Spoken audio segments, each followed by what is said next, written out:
Benvingudes i benvinguts a un nou capítol de les càpsules preuniversitàries de Preparats Llestos Universitat. Bé, avui resoldrem un dels dubtes que més ens heu fet arribar, que és: quina relació hi ha entre el batxillerat que estic fent i la carrera que vull fer? Bé, doncs responem-la. Així de ràpid, a grans trets, és: pots estudiar qualsevol carrera venint de qualsevol batxillerat o de qualsevol cicle formatiu de grau superior. Ara bé, estic seguríssima que encara que jo et digui això, tu tens molts dubtes encara.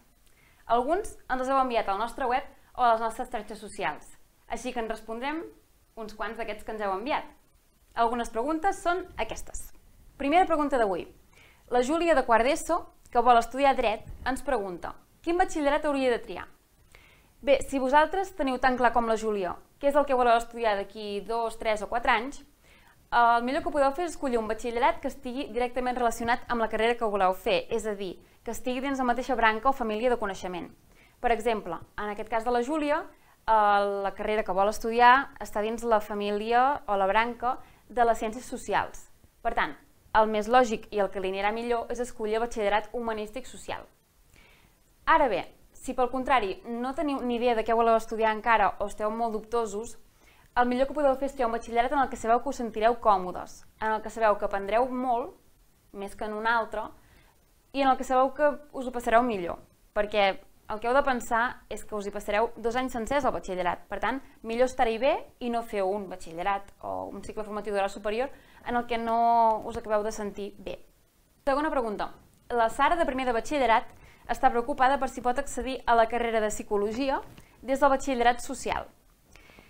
Bé, doncs aquest és un dubte molt normal. De fet, és un dels més freqüents. Per què? Doncs perquè, per exemple, a Psicologia fa uns anys només s'hi accedia des del batxillerat científic. Però, com dèiem al principi del vídeo, ara podeu accedir a qualsevol carrera des de qualsevol batxillerat o grau superior. Però és normal, Sara, que et preocupi això, perquè, bé, com hi ha algunes carreres que abans només tenien aquest accés, doncs encara hi ha com dubtes i rumors, però que sàpigues que no hi ha cap problema i que podràs accedir-hi igualment. I l'última pregunta d'avui, que és de l'Adrià i que diu: no sé si estic al batxillerat correcte, què faig? És que tampoc hi ha un batxillerat incorrecte, però bé, ja us entenc. Potser heu començat un batxillerat, no sé, tecnològic, i arribats a final de segon de batxillerat dieu: és que no vull fer una carrera d'enginyeries, no m'agrada, no m'agradarà. Potser vull fer ara mateix una carrera de comunicació que és completament diferent.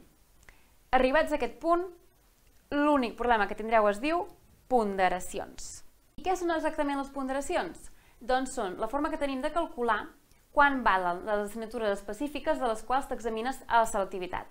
Algunes valen 0,2, és a dir, que valen més, i algunes 0,1.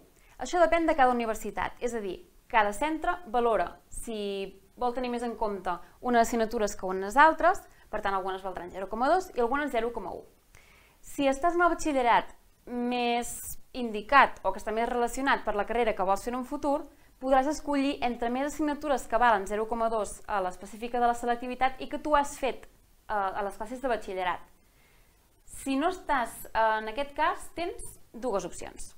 La primera és no amoïnar-te tant, fer les assignatures específiques del teu batxillerat valguin més o menys a les ponderacions i fer-ho el millor que puguis. I l'altra opció és preparar-te a les assignatures específiques d'un altre batxillerat pel teu compte.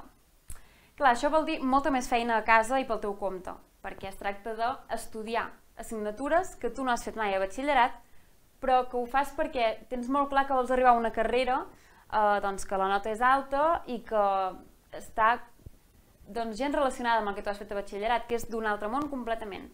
Per tant, si estaves al batxillerat artístic i de cop vols anar a una carrera on s'ha de fer física, mates i química, doncs a tope a casa, a preparar-se moltíssim i a treure la màxima nota per veure si pots entrar a la preinscripció de juny o de setembre d'aquesta carrera a la qual vols accedir.